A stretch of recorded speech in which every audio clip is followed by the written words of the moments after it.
미국의 해리스라고 하는 여론조사 기관에서 미국 사람들을 대상으로 설문조사를 했습니다. 인생에서 무엇이 가장 중요한가? 여러분들은 무엇이라고 답하시겠습니까? 미국 사람들은 대답하기를 56%라고 하는 사람이 관계라 이렇게 대답을 했어요. 그리고 21%가 종교적인 믿음이라 그랬고 단 5%만이 돈이라 그랬어요. 그러니까 돈보다 관계가 더 소중합니다 이렇게 답한 사람이 11배가 넘어요. 개인주의적인 성향이 강한 미국 사회인데도 이러한 대답을 했어요. 이처럼 인생에서 가장 중요한 것은 관계입니다. 정상적인 사람이라고 하면 누구나 다 연결되고자 하는 갈망을 가지고 있어요. 그래서 관계는 어느 사회, 어느 공동체에서나 공통된 핵심 주제입니다. 연구 결과에 의하면 건강한 관계를 맺고 살아가는 사람이 고립된 사람보다도 병이 치유되는 속도가 훨씬 더 빠르다고 합니다. 좋은 음식이 아니더라도 함께 먹는 사람이 좋은 것을 혼자 먹는 사람보다 훨씬 더 건강하다고 그래요. 인간관계에서 문제가 생기면 정신적인 것은 물론이고 건강에도 문제가 생긴다고 그래요. 스트레스 요인이 다양하잖아요. 모든 질병의 원인인데 그중에서 가장 큰 요인이 인간관계로부터 오는 것이라고 합니다. 인간관계에 어려움이 생기면 영적으로도 문제가 생겨요. 기도가 막히고 예배의 감격을 경험하지 못해요. 그래서 예수님은 산상수훈에서 제단에 예물을 드리다가 형제와의 관계에 맺힌 것이 있으면 예물을 제단 앞에 그대로 두고 가서 먼저 형제와 화목한 후에 와서 예물을 드리라 그랬습니다. 지체의식에 문제가 생기면 임재의식에도 문제가 있다는 것을 가르쳐 주시는 말씀이에요. 이렇게 관계가 중요한 것인데 이 관계를 풀어가는 것이 무엇인가? 성품이에요. 성품이 관계의 성패를 좌우합니다. 젊은 시절에는 속도를 중요하게 여기고 달려가는 것에 몰두해요. 속도를 강조하면 능력이 강조되는 거예요.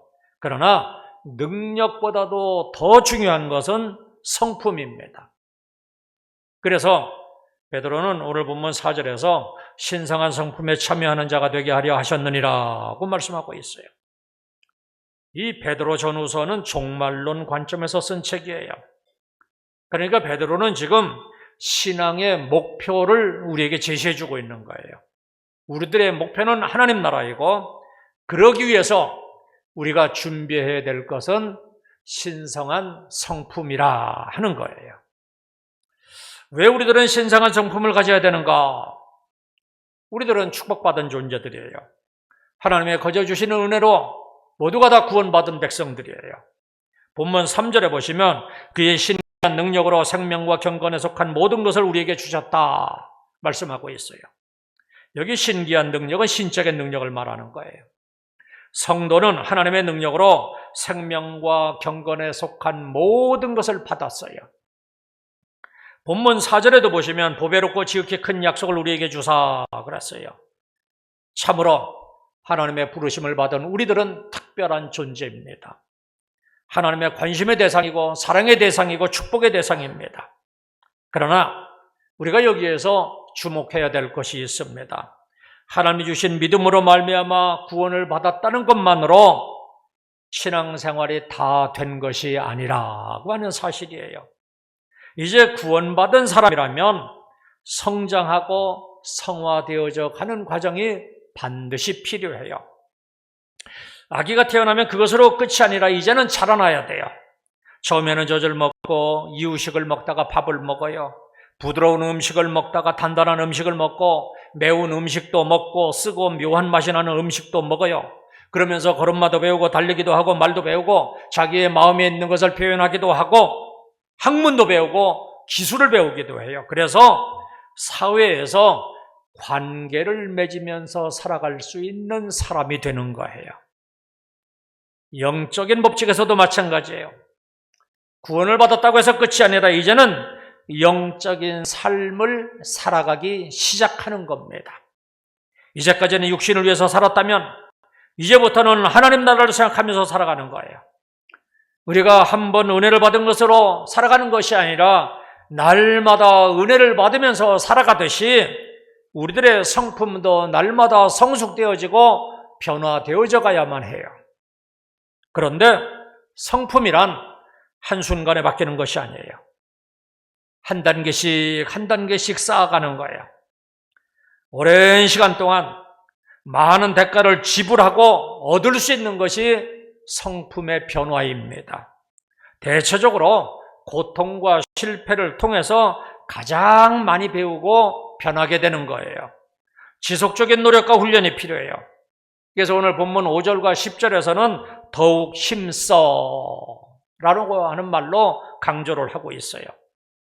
사도 바울도 디모데전서 4장 15절에 보니까 이 모든 일에 전심전력하여 너의 진보를 모든 사람에게 나타나게 하라고 했어요. 교회 다닌다고 해서 저절로 온전한 성도가 되는 것이 아니라 끊임없이 노력을 통해서 성장하고 변화되어야만 해요. 우리는 이제 예수님을 믿고 하나님 나라의 백성들이 되었어요. 이제부터는 하나님 나라 백성답게 신성한 성품으로 성장하고 성숙하고 변화되어야만 합니다. 이 사실을 깨닫고 간절히 소망하시기를 주님의 이름으로 축원합니다. 그러면 신성한 성품에 참여하는 구체적인 방법이 무엇인가? 신성한 성품은 신의 성품을 얘기하는 거예요. 예수님의 성품입니다. 그리고 참여하는 자가 되라는 것은 닮아가라는 말이에요. 그러니까 우리들은 예수님을 닮아가는 사람이 되어야 돼요. 그리스도의 장성한 분량에까지 성장하고 변화되어야만 해요. 구체적으로 오늘 본문 5절에서 7절에서는 이 부분을 이렇게 말씀하고 있어요. 믿음의 덕을, 덕의 지식을, 지식의 절제를, 절제의 인내를, 인내의 경건을, 경건의 형제우애를, 형제우애의 사랑을 공급하라. 이것이 우리들이 추구해야 될 삶의 원리예요. 이것이 신성한 성품에 참여하는 구체적인 방법이에요. 이런 과정을 통해서 신성한 성품을 가진 사람들이 되어져 가는 거예요. 우선 제일 먼저 믿음이 있어야지 돼요. 본문 5절을 보시면 그러므로 너희가 더욱 힘써 너희 믿음의 덕을, 제일 먼저 뭐예요? 믿음이에요. 믿음이 있어야지만 돼요. 믿음이 없으면 신성한 성품이 무엇인지도 모르고 알아도 그러한 삶을 살아갈 수가 없어요. 우리들의 모든 삶을 믿음에 기초하는 거예요. 신앙생활은 철저하게 믿음을 근거로 시작해요. 믿음으로 구원을 받고 믿음으로 하나님의 자녀가 되고 믿음으로 하나님을 기쁘시게 하는 자들이 되는 거예요. 믿음이 없으면 덕도 지식도 이후에 나오는 모든 덕도 덕목도 아무런 소용이 없게 돼요. 믿음은 신앙의 기초입니다. 모든 미덕의 근원입니다. 믿음이 없이는 하나님과의 관계는 깨어지는 거예요. 그런데 이 믿음은 전적으로 하나님이 주시는 선물입니다. 이처럼 믿음은 하나님이 주시는 선물이지만 가만히 있는 사람에게 저절로 주어지는 것은 아니에요. 더욱 말씀을 묵상하고 기도해야 돼요. 늘 성령과 교통하는 삶을 살아야 돼요. 그래야만 성령께서 역사하시고 그래야만 믿음 위에 굳게 서게 되는 거예요. 로마서 10장 17절입니다. 그러므로 믿음은 들음에서 나며 들음은 그리스도의 말씀으로 말미암았느니라. 믿음은 그리스도의 말씀을 들을 때 생겨나는 거예요. 예수님께서도 이렇게 말씀하십니다. 마태복음 26장 41절입니다. 시험에 들지 않게 깨어 기도하라. 마음에는 원이로되 육신이 약하도다. 시험에 들지 않고 믿음을 지키기 위해서는 깨어 기도하라는 거예요. 이처럼 믿음을 얻고 지키고 더욱더 견고하게 지키기 위해서는 우리는 열심히 말씀을 읽고 말씀을 듣고 또 기도해야지만 됩니다. 성령의 역사하심으로 믿음의 반석 위에 굳게 서야 돼요. 믿음을 더욱더 굳게 하여 의롭다함을 받고 하나님의 자녀가 되고 하나님의 신성한 성품에 참여하는 자들이 되시기를 주님의 이름으로 축원합니다. 두 번째는 덕이 있어야 돼요. 본문 5절을 다시 보시면 그러므로 너희가 더욱 힘써 너희 믿음의 덕을. 믿음 있는 성도는 덕이 있어야지 돼요. 여기 덕은 도덕적으로 뛰어난 것을 얘기해요. 이것은 그 사람의 말하는 것이나 생각하는 것이나 행동하는 것을 볼 때 나무랄 데가 없는 모습을 가리키는 거예요. 성도는 이러한 덕을 갖추도록 힘써야지 돼요. 어떤 사람은 믿으면 참 좋은데 덕이 없어요. 그래서 사람들에게 본이 되지 못하고 오히려 그리스도의 이름을 욕되게 하기도 해요. 기도하고 찬송하고 교회 생활에 열심을 내는 것도 중요하지만 믿음 위에 덕을 세워야지 돼요. 믿음이란 세상의 것을 무시하고 가족도 모르고 이웃도 모르고 하나님만 찾는 것을 의미하지가 않아요. 먼저 하나님을 바르게 알고 바르게 믿는다면 그 믿음을 가지고 하나님을 섬기고 그 말씀대로 가족과 이웃을 사랑하고 선을 행해야 돼요. 그래서 가정과 교회와 직장과 사회를 유익하게 하고 써가는 삶을 살아야지 돼요. 믿음과 삶을 일치시켜서 하나님께 영광을 나타내고 그 나라를 이루어가는 겁니다. 그러니까 덕은 덕의 실행력을 말하는 거예요. 성도는 덕을 행하는 만큼 신앙의 능력을 가질 수가 있어요. 덕을 실천할 수 있는 성도들만이 다른 사람들에게 기쁨을 주고 평강을 줄 수가 있습니다. 또 덕은 힘과 용기의 뜻을 가지고 있어요. 다른 사람에게 덕을 끼칠 수 있다는 것은 힘과 용기를 가진 사람이에요. 이 덕이 무엇인지 구체적으로 구약에서 좀 예를 들어보겠습니다. 창세기 13장에 보시면 아브라함과 롯의 가축이 너무 많아서 함께 동거하기가 넉넉하지 않았습니다. 그래서 아브라함의 목자와 롯의 목자가 서로 다툽니다. 그래서 아브라함의 조카 롯을 불러서 우리는 친족이니 서로 다투게 하지 말자. 그러면서 내 옆에 온 땅이 있지 아니하냐? 나를 떠나가라. 내가 좌하면 내가 우하고 내가 우하면 내가 좌하겠다. 그럽니다. 그러자 롯이 눈을 들어 요단 지역을 보니까 소알까지 물이 넉넉해서 에덴 동산 같았고 마치 애굽 땅과 같았어요. 그래서 롯은 요단 온 지역을 택하고 동쪽으로 옮겨갔습니다. 아브라함은 당연히 나머지 땅을 선택할 수밖에 없었는데 그 땅은 척박한 땅이었어요. 그러면 아브라함은 어떻게 조카 롯에게 이렇게 선택권을 양보할 수가 있었는가?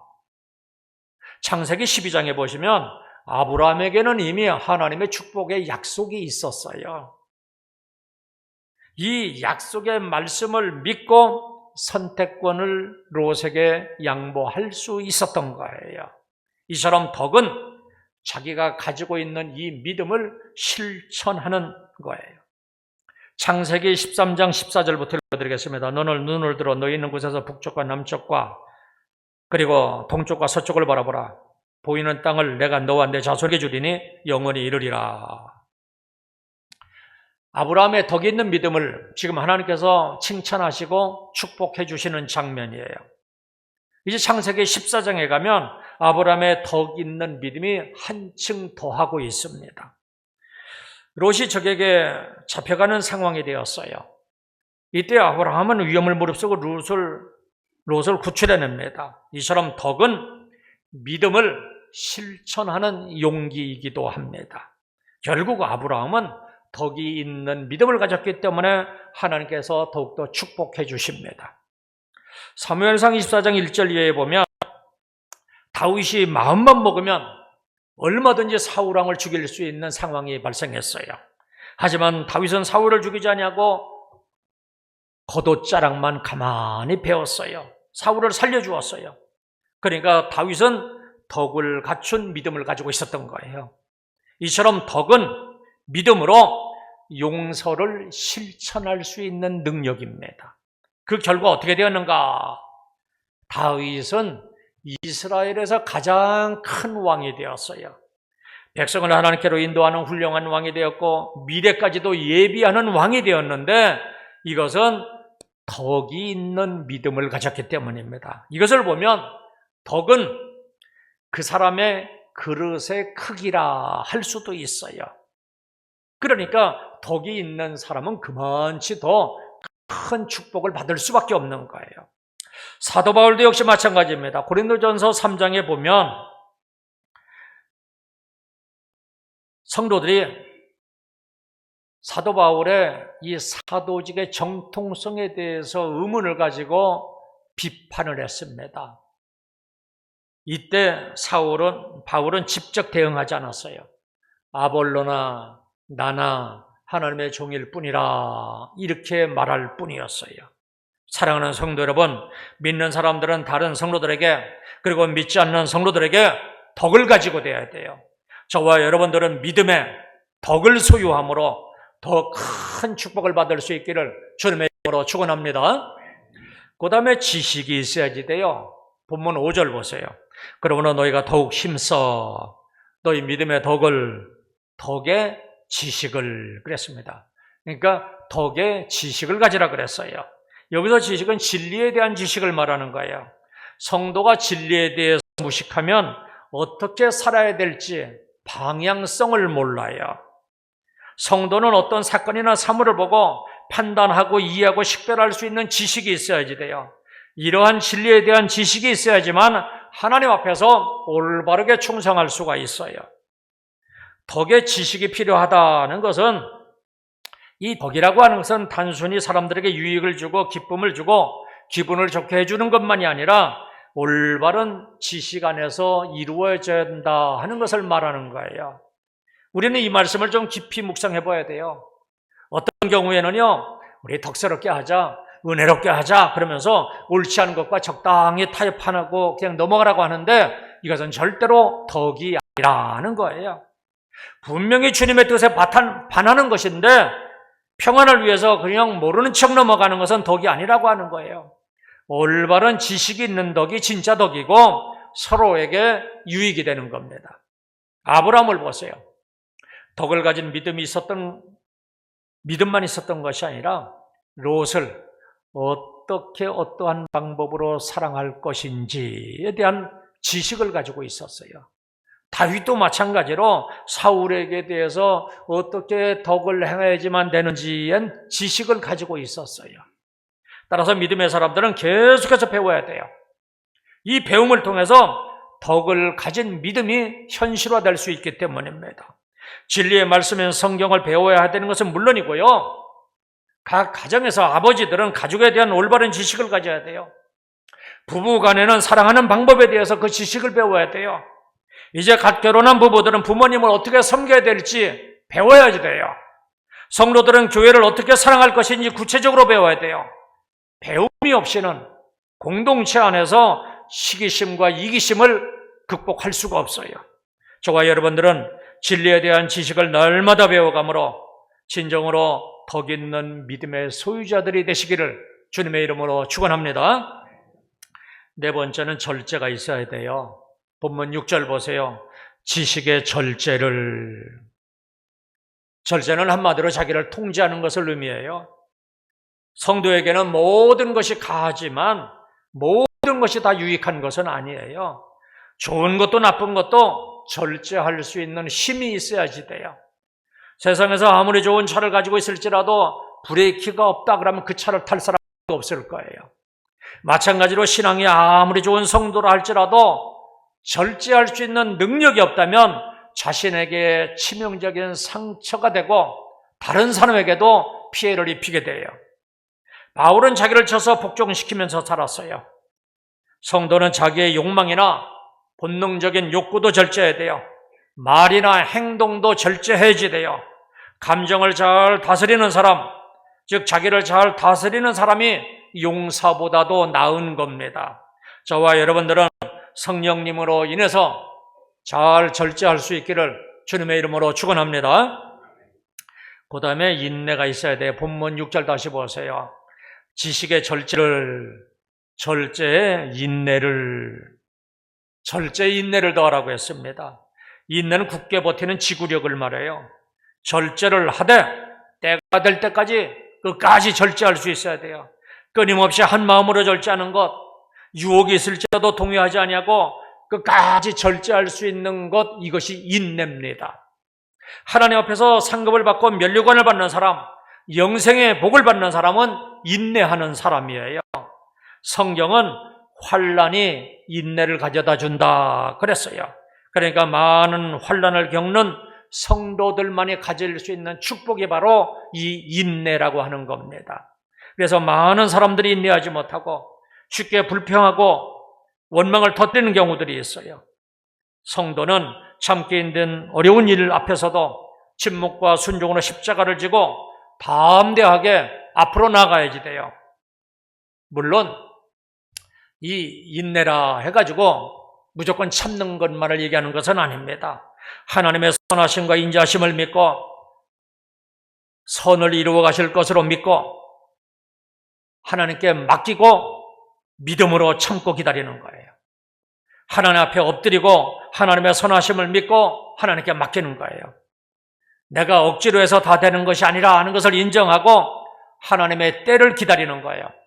어떤 형태로든지 하나님의 뜻대로 될 것이라 하는 것을 믿고 인내할 수 있기를 주님의 이름으로 축원합니다. 그리고 여섯 번째로 경건이 있어야 돼요. 본문 6절 보세요. 지식의 절제의 인내의 경건을 그랬습니다. 인내의 경건을 더하라고 하는 거예요. 여기 경건은 하나님께 대한 인간의 올바른 태도를 말하는 거예요. 쉽게 말하면 하나님으로 가득 찼다는 의미예요. 경건한 사람은 누워도 하나님, 일어서도 하나님이에요. 앉으나 서나 하나님이에요. 무엇을 먹어도 하나님밖에 없어요. 걸어도 하나님, 뛰어도 하나님, 넘어져도 하나님입니다. 올라가도 하나님, 내려가도 하나님, 성공해도 하나님, 실패해도 하나님이에요. 목까지 하나님으로 가득 채워져서 조금만 건드리면 하나님이라고 하는 말이 저절로 튀어나와요. 다윗이 바로 그런 사람이었어요. 다윗은 글을 쓰려고 붓을 들기만 하면 여호와는 이라고 하는 말부터 먼저 나왔어요. 이것이 하나님으로 가득 찬 것이고 바로 경건입니다. 베드로는 이것을 거룩한 행실이라 이렇게 표현을 했어요. 경건은 하나님 앞에 구별된 행실입니다. 사도행전 10장 20절에 보니까 로마의 백부장 고넬료라고 하는 사람이 나오는데 경건한 사람이라 이렇게 소개를 하고 있어요. 경건한 고넬료는 온 집으로 더불어 하나님을 경외하고 백성들을 많이 구제하고 하나님께 항상 기도했다 이렇게 소개를 하고 있습니다. 집 안에서나 집 밖에서나 무슨 일을 하든지 하나님의 이름을 높여드린 거예요. 인내의 경건을 더하라 하는 것은 인내의 모든 과정들이 경건한 가운데 이루어져야 된다는 것을 말해요. 억지로 마지못해서 분노하면서 씩씩거리면서 인내하지 말고 조용히 주님의 뜻을 살피면서 인내하면서 기다리라고 하는 말씀이에요. 그냥 억지로 분노를 사귀면서 인내하면 자기에게도 병이 되고 그것이 오래 가지도 못하고 언젠가는 폭발하게 되어 있어요. 인생의 약함을 인정하고 하나님의 도우심을 구하며 그저 모든 것을 하나님께 맡기고 인내하되 경건하게 기다릴 수 있기를 주님의 이름으로 축원합니다. 그 다음에 형제 우애가 있어야지 돼요. 본문 7절 한번 보세요. 경건의 형제 우애의 사랑을 더하라. 경건의 형제 우애를 더하라 그랬습니다. 형제 우애는 말 그대로예요. 형제 간에 사랑하는 것을 이야기해요. 그런데 여기 형제는 성경에서 얘기하는 성경은 가족, 이 혈육 가족을 얘기하고 믿음의 형제들도 포함이 되는 거예요. 그러니까 경건의 형제 우애를 더하라는 말은 경건에는 반드시 혈육의 형제나 믿음의 형제에 대한 사랑이 포함되어야만 한다는 말이에요. 디모데전서 5장 8절입니다. 누구든지 자기 친족, 특히 자기 가족을 돌보지 아니하면 믿음을 배반한 자여 불신자보다 더 악한 자니라. 자기 가족을 돌보지 않는 사람은 믿음을 배반한 사람이라 불신자보다도 더 악한 사람이라고 했어요. 요한일서 4장 10절에 보니까 누구든지 하나님을 사랑하노라 하고 그 형제를 미워하면 이는 거짓말하는 자니 보는 바 그 형제를 사랑하지 아니하는 자는 보지 못하는 바 하나님을 사랑할 수 없느니라. 보이는 형제를 사랑하지 아니하고는 보이지 아니하는 하나님을 사랑할 수 없다는 거예요. 만약에 그런 사람이 있다고 하면 그 사람은 거짓말하는 사람이라고 하는 거예요. 우리가 신앙생활하면서 범하기 쉬운 것이 바로 이거예요. 하나님을 잘 믿는다고 생각하는 사람일수록 왜 그렇게 내 가족은 나 몰라라 하는지, 다른 사람과의 관계에 별로 신경을 쓰지 않는 경향이 있어요. 그런데 참으로 경건한 성도라면 다른 성도와의 관계를 소중히 여기고 형제를 사랑하는 일에 더욱더 힘을 써야지만 돼요. 아직도 내 마음을 미움의 감정이 지배를 하고 있다면 경건한 사람이라고 볼 수가 없어요. 형제 사랑은 하나님이 주신 새 계명입니다. 올바른 경건을 가지고 위로는 하나님을 사랑하고 아래로는 혈육의 형제와 믿음의 형제를 사랑함으로 하나님께 영광을 올려드릴 수 있기를 주님의 이름으로 축원합니다. 그리고 마지막으로 사랑이 있어야지 돼요. 본문 7절 보세요. 경건의 형제 우애에 사랑을 더하라. 마지막으로 형제 우애에 사랑을 더하라 그랬습니다. 여기 사랑은 형제 사랑과는 조금 구별돼요. 아가페 사랑을 얘기해요. 신적인 사랑이에요. 무조건적인 사랑이고 하나님은 사랑이고 완전한 사랑이에요. 형제 우애가 자기 가족이나 교회 믿음의 형제들에 대한 사랑을 나타내는 것이라고 하면 여기서 사랑은 이 형제 사랑 뛰어넘어서 이 바깥에 있는 사람까지도 사랑하라는 거예요. 원수까지도 사랑하는 것이 포함되는 거예요. 이러한 사랑이 십자가에서 나타났는데 십자가의 구원을 체험한 우리들이라고 하면 마땅히 이러한 덕목을 세우기 위해서 힘써야지만 됩니다. 마지막으로 사랑을 더하라 하신 것은 앞에서 말씀한 모든 덕목들이 하나님의 사랑을 바탕으로 해야 된다는 말씀이에요. 하나님의 사랑을 바탕으로 가지고 있을 때 앞에 있는 덕목들이 가능해지고 그 모든 덕목들이 온전해진다는 말씀이에요. 그렇다면 이러한 사랑을 가져야 돼요. 이런 하나님의 사랑이 우리 마음의 부음받음이라고 했어요. 그렇다면 우리들의 마음에 이런 하나님의 사랑으로 가득 채우시기를 바랍니다. 간절하게 엎드려서 구해서 아가페의 사랑으로 우리들의 심령을 채울 수 있기를 주님의 이름으로 축원합니다. 그러면 마지막으로 이처럼 신성한 성품에 참여한 자들에게 주시는 축복이 무엇인가? 시간이 많이 갔기 때문에 그냥 요약해서 말씀을 드리도록 하겠습니다. 오늘 본문 8절부터 11절까지 내용이 그러한 내용이에요. 신성한 성품에 참여한 자들에게 주시는 축복을 거기서 말씀해 놓고 있어요. 이런 신앙의 덕목을 가진 자들은 열매가 있다. 8절에서 말씀하고 있어요. 그리고 맹인이 되지 않고 멀리 내다볼 수 있다. 말씀하고 있어요. 무슨 일을 만나든지 시험에 들지 않는다. 말씀하고 있어요. 그리고 영원한 나라에 들어감을 가질 수 있다. 이렇게 말씀하고 있어요. 사랑하는 성도 여러분, 오늘 우리는 신성의 성품에 참여라는 하나님의 말씀을 받았어요. 우리 믿는 자들의 약점이 무엇인지 잘 생각해 보시기를 바랍니다. 이제까지 신앙생활했지만 이렇게 8가지의 덕목 중에서 나에게 가장 약한 것이 무엇인지 한번 생각해 보시기를 바랍니다. 자꾸 믿음만 앞세우면서 이 나머지 덕목들에 대해서 소홀히 생각한 것은 아닌가. 이제는 우리들의 신앙 성숙을 위해서 잃어버린 우리들의 자아상을 회복해야지만 돼요.